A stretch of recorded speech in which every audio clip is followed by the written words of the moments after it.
History remembers him as a builder. Some remember him as a monster.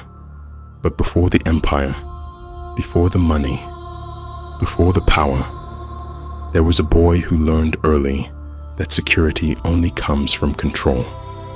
This is the story of John D. Rockefeller. John D. Rockefeller was born in 1839 into uncertainty.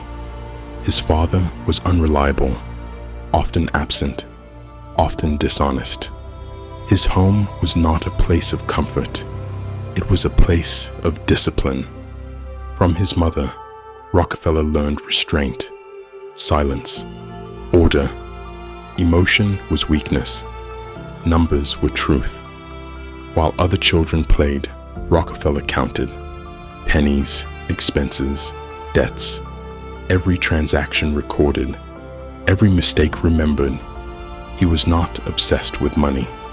He was obsessed with precision, and precision would become his weapon. At 16, Rockefeller entered the workforce as a bookkeeper, 50 cents a day. To most, it was survival. To Rockefeller, it was surveillance.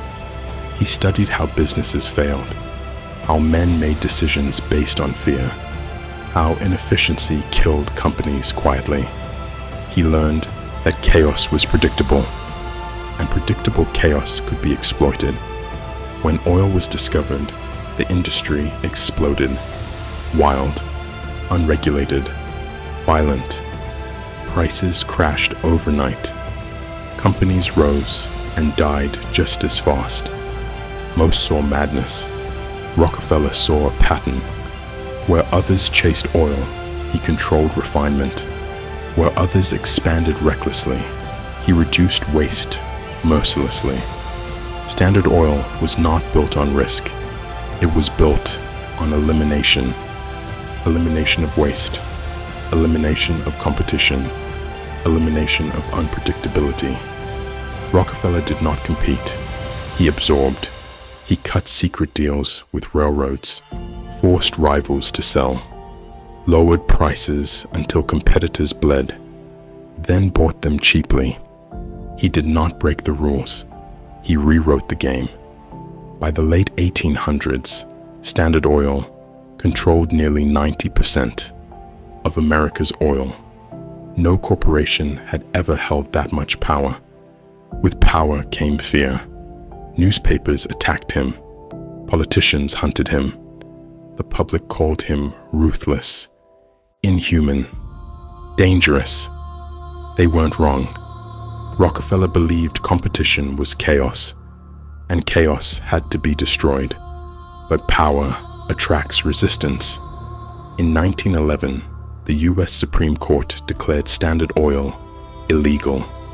The empire was ordered to be broken apart. To many, it looked like justice.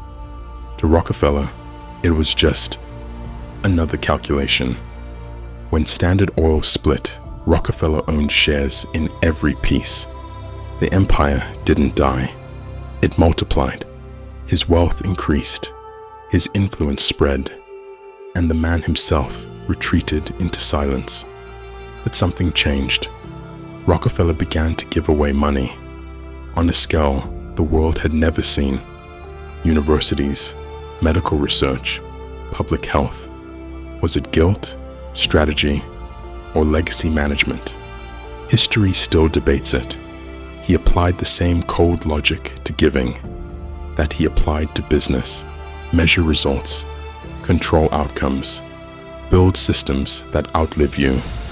Even generosity to Rockefeller was engineered.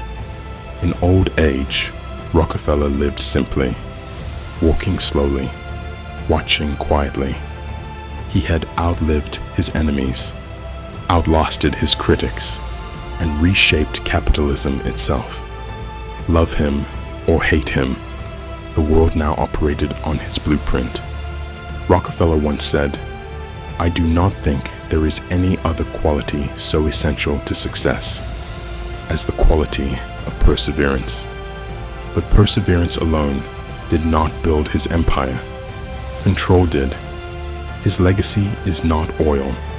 It is power, concentrated, optimized, and institutionalized. He proved that systems matter more than people, and discipline outlasts emotion. From instability to absolute control to permanent influence. This was not chance. This was design. This was Rockefeller.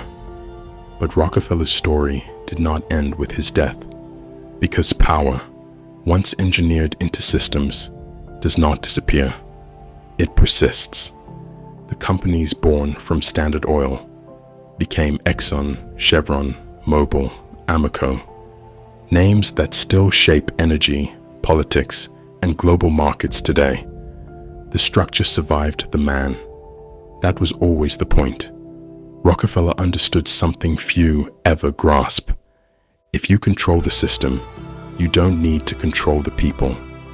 Governments change, public opinion shifts, critics rise and fall, but infrastructure remains. Supply chains, institutions, foundations, quiet, durable, untouchable. He didn't seek popularity. He didn't need admiration. He built leverage, and leverage outlives reputation. Modern capitalism still follows his blueprint: vertical integration, market consolidation, cost dominance, long-term control over short-term wins.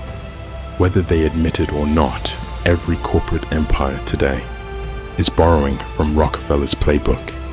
He showed the world that morality is flexible, but systems are permanent, that chaos can be monetized, that fear can be priced, that order is the most valuable commodity of all.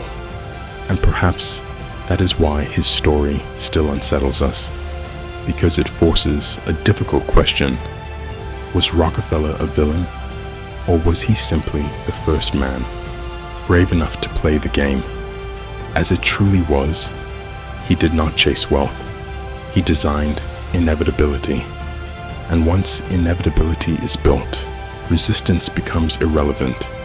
History may argue about his character, but history does not argue with results. The world runs on systems he perfected. And in that sense, John D. Rockefeller never really left.